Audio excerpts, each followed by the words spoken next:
पहले बल्लेबाजी करते हुए किंग विराट कोहली और कप्तान रजत पाटीदार की ताबड़तोड़ बल्लेबाजी ने मुंबई के गेंदबाजों को बुरी तरह धोया और दिखा दिए तारे। और फिर गेंदबाजी करते हुए जल्दी ही झटक लिए मुंबई के 4 बड़े विकेट। लेकिन फिर अंत में आकर हार्दिक पांड्या ने धोनी के अंदाज में की ऐसी धुआंधार बल्लेबाजी की पलट डाला पूरा मैच, जिसे देखकर विराट कोहली भी हो गए हैरान। जी हाँ, आपको इस वीडियो में दिखाने जा रहे हैं आज के सांस रोक देने वाले मुंबई और बेंगलुरु रोमांचक महामुकाबले की पूरी हाईलाइट, तो अंत तक वीडियो जरूर देखिएगा। लेकिन इससे पहले अगर आपको भी बेंगलुरु और मुंबई के बीच खेला गया आईपीएल का 20वां मुकाबला पसंद आया हो तो इस वीडियो को दिल से एक लाइक जरूर करें। नमस्कार दोस्तों, आईपीएल 2025 का 20वां और अब तक का सबसे रोमांचक सांसों को रोक देने वाला महामुकाबला आज आईपीएल इतिहास की 2 बड़ी टीमें मुंबई इंडियंस और रॉयल चैलेंजर्स बेंगलुरु के बीच वानखेड़े स्टेडियम मुंबई में खेला गया। ऐसे में मुकाबले की शुरुआत हुई मुंबई के टॉस जीतने को लेकर। जी हां, आज के इस रोंगटे खड़े कर देने वाले महामुकाबले में कप्तान हार्दिक पांड्या ने टॉस जीता और पहले गेंदबाजी करने का फैसला किया और विपक्षी टीम बेंगलुरु को बल्लेबाजी के लिए आमंत्रित किया था। फिर मुकाबला शुरू हुआ। रनों की बारिश करने के इरादे से बेंगलुरु की ओर से किंग विराट कोहली और फिलिप्स सॉल्ट ओपनिंग बल्लेबाजी करने के लिए मैदान में उतरे। दोस्तों,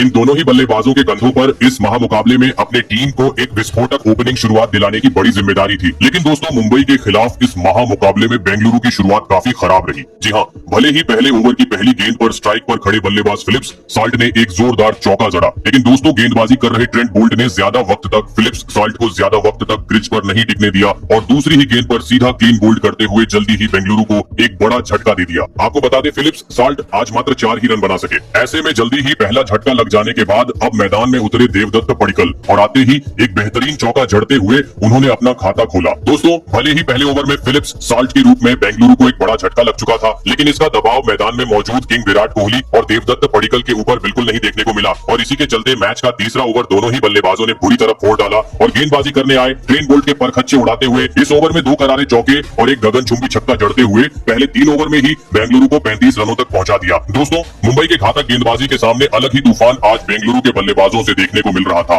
खास करके विराट कोहली के बल्ले से, जिन्होंने लंबे समय बाद मैच में वापसी कर रहे जसप्रीत बुमराह के दूसरे ही गेंद को सीमा रेखा के पर पहुंचाते हुए उनका स्वागत कर दिया था। काफी ताबड़तोड़ अंदाज में रनों की बरसात हर ओवर से देखने को मिल रही थी और इसी बीच कोहली के बाद पावर प्ले का छठा ओवर स्ट्राइक पर खड़े बल्लेबाज देवदत्त पडिक्कल ने बुरी तरह फोड़ डाला और गेंदबाजी करने आए। दीपक चाहर को तारे दिखाते हुए इस ओवर में 2 आसमानी छक्के और एक करारे चौक की मदद से 20 रन बटोर डाले और पावर प्ले 6 ओवर का खेल खत्म होने तक टीम को 73 रनों तक पहुंचा दिया। दोस्तों, एक धाकड़ शुरुआत के चलते बेंगलुरु के बल्लेबाज पूरी तरीके से अब मुंबई की टीम पर हावी हो चुके थे। जी हाँ, क्योंकि पावर प्ले खत्म हो चुका था, लेकिन अभी भी पडिक्कल और विराट कोहली समय समय पर खराब गेंद को सीमा रेखा के पर पहुंचाते हुए 10 के रन से टीम का स्कोरबोर्ड आगे बढ़ाते जा रहे थे। विकेट गिरने का दूर दूर तक कोई नामो निशान नजर नहीं आ रहा था और दोस्तों, इसी बीच मैच के 9वें ओवर में किंग विराट कोहली ने एक गगनचुंबी छक्का जड़ते हुए महज 29 गेंद में इस महामुकाबले में अपना धमाकेदार 50 जड़ दिया। मुकाबला भले ही मुंबई के वानखेड़े स्टेडियम पर था, लेकिन अब सभी प्रशंसकों से आरसीबी के नारे सुनने को मिल रहे थे। ऐसे में मुकाबले में वापसी करनी थी तो मुंबई को किसी भी हाल में इस जोड़ी को तोड़ना अब जरूरी हो चुका था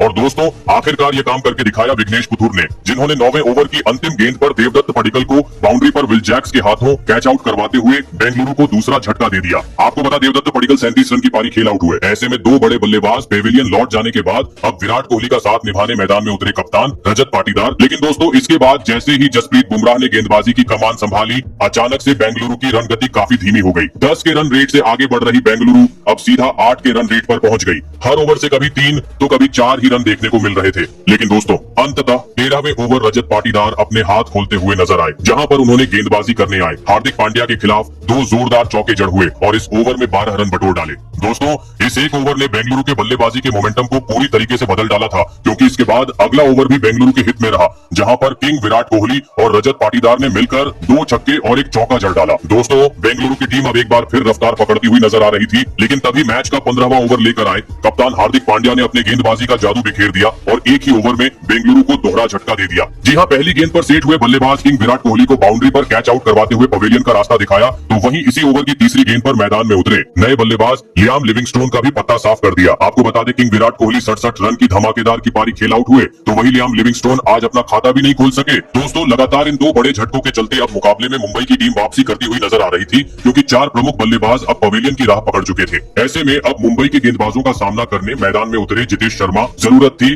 अब हर गेंद को सीमा रेखा के पार पहुंचाने की, क्योंकि अब मात्र अंतिम 30 गेंद का खेल बाकी था। और दोस्तों, ऐसी ही कुछ झलकियां बेंगलुरु के बल्लेबाजों से अगले ही ओवर में देखने को मिली, जहां पर मैदान में उतरे नए बल्लेबाज जितेश शर्मा ने ओवर में अपना असली रंग दिखाया और ट्रेंट बोल्ट के खिलाफ 2 गगनचुंबी छक्के जड़ दिए। लेकिन असली मजा तो 17वें ओवर में आया, जहां पर रजत पाटीदार ने एक बार फिर साबित करके दिखाया क्यों उन्हें विस्फोटक बल्लेबाज माना जाता है। जी हाँ, क्योंकि इस ओवर में रजत पाटीदार ने आतंक मचा डाला और गेंदबाजी करने आए। हार्दिक पांड्या के खिलाफ लगातार 2 गेंद पर 2 आसमानी छक्के और अगली गेंद पर एक जोरदार चौका जड़ते हुए मात्र 25 गेंद में मुंबई के खिलाफ अपना तूफानी 50 जड़ दिया। दोस्तों, आज अंत के ओवर में बेंगलुरु की बल्लेबाजी इतनी घातक हो रही थी कि सभी मुंबई के समर्थकों ने अब सर पकड़ लिया था। पवेलियन में बैठे किंग विराट कोहली भी हर बड़े शॉट के बाद प्रशंसा करते हुए नजर आ रहे थे, जिस कारण देखते ही देखते इन दोनों ही खिलाड़ियों ने छठे विकेट के लिए 50 से अधिक रनों की साझेदारी भी निभा डाली और साथ ही साथ बेंगलुरु को भी 200 रन के पार पहुंचा दिया। लग रहा था अंत तक अब यह दोनों ही बल्लेबाज मुंबई के गेंदबाजों का डटकर सामना करेंगे, लेकिन दोस्तों 19वें ओवर में टीम के लिए बहुमूल्य पारी खेल रहे रजत पाटीदार आखिरकार अपना धैर्य को बैठे और एक बार फिर बड़ा शॉट खेलने के चक्कर में विकेट कीपर के हाथों कैच आउट होते हुए पवेलियन का रास्ता नाप लिए। आपको बता दें, रजत पाटीदार 31 गेंद में 64 रन की पारी खेल आउट हुए, लेकिन दोस्तों दूसरी छोर पर खड़े जितेश शर्मा ने अंत तक अपनी ताबड़तोड़ बल्लेबाजी जारी रखी और बेंगलुरु को 220 रन के पार पहुंचाते हुए यह महामुकाबला जीतने के लिए मुंबई के सामने 222 रनों का विशाल लक्ष्य खड़ा कर दिया। ऐसे में दोस्तों इसके बाद बेंगलुरु से मिले 222 रनों के लक्ष्य का पीछा करने मुंबई की ओर से हिटमैन रोहित शर्मा और रायन रिकेल्टन बल्लेबाजी करने के लिए मैदान में उतरे। दोस्तों, बेंगलुरु ने दिया हुआ लक्ष्य बड़ा था, ऐसे में दोनों ही बल्लेबाजों पर ताबड़तोड़ शुरुआत दिलाने की बड़ी जिम्मेदारी थी और ऐसा ही कुछ आते ही रोहित शर्मा के बल्ले से देखने को भी मिला, जिन्होंने आते ही धमाका मचा डाला और विस्फोटक अंदाज में बल्लेबाजी करते हुए तेज गति से मुंबई का स्कोर बोर्ड आगे बढ़ना शुरू कर दिया। लेकिन दोस्तों एक अच्छी शुरुआत के बावजूद रोहित आज बड़ी पारी खेलने से पूरी तरीके से चूक गए और दूसरा ओवर लेकर आए यश दयाल की चौथी गेंद पर सीधा क्लीन बोल्ड होते हुए पवेलियन का रास्ता नाप लिया। आपको बता दें, रोहित शर्मा आज 17 रन बनाकर आउट हुए। फिर अब 3 नंबर पर बल्लेबाजी करने मैदान में उतरे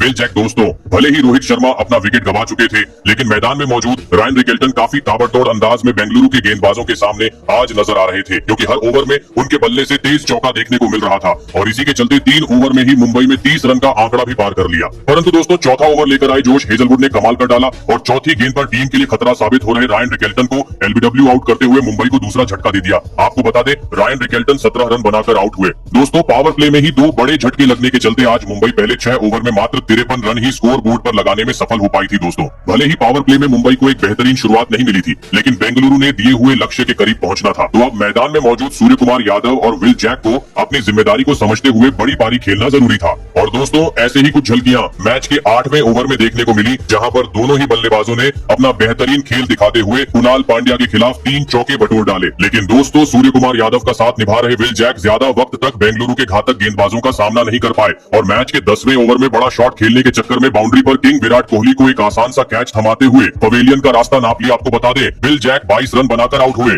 दोस्तों 100 रन के भीतर 3 बड़े बल्लेबाज पवेलियन लौट जाने के चलते पूरे वानखेड़े स्टेडियम में अब सन्नाटा छा चुका था। पूरी तरीके से दबाव मुंबई पर था। ऐसे में अब बेंगलुरु के गेंदबाजों का सामना करने मैदान में उतरे तिलक वर्मा। लेकिन दोस्तों विकेट गिरने का सिलसिला रुकने का नाम ही नहीं ले रहा था। जी हाँ, क्योंकि एक ओवर बाद मुंबई को और एक बड़े झटके का सामना करना पड़ा और इस बार बेंगलुरु के तूफानी गेंदबाजों का शिकार बने मुंबई के महत्वपूर्ण बल्लेबाज सूर्य कुमार यादव। आपको बता दें, यश दयाल ने सूर्य कुमार यादव को 28 रनों पर आउट किया। ऐसे में अब टीम को जीत दिलाने की इरादे से मैदान में उतरे कप्तान हार्दिक पांड्या और आते ही उन्होंने मैदान में धमाका मचा डाला और अपनी पारी की पहली ही गेंद से चौकों छक्कों की बरसात करते हुए 19 गेंद में तिलक वर्मा के साथ मिलकर 50 से अधिक रनों की साझेदारी भी निभा डाली। ऐसे में दोस्तों अब मुकाबला अंतिम चरण पर पहुंच चुका था। अंतिम 18 गेंद पर मुंबई को जीत के लिए 41 रनों की जरूरत थी, लेकिन दोस्तों इसी ओवर में तिलक वर्मा बड़ा शॉट खेलने के चक्कर में अपना विकेट गवा बैठे, जिस कारण मुकाबले अब 12 गेंद में 28 रनों की जरूरत थी। लेकिन दोस्तों पहले ही गेंद पर हार्दिक पांड्या के रूप में बेंगलुरु को एक बड़ी सफलता मिल गई।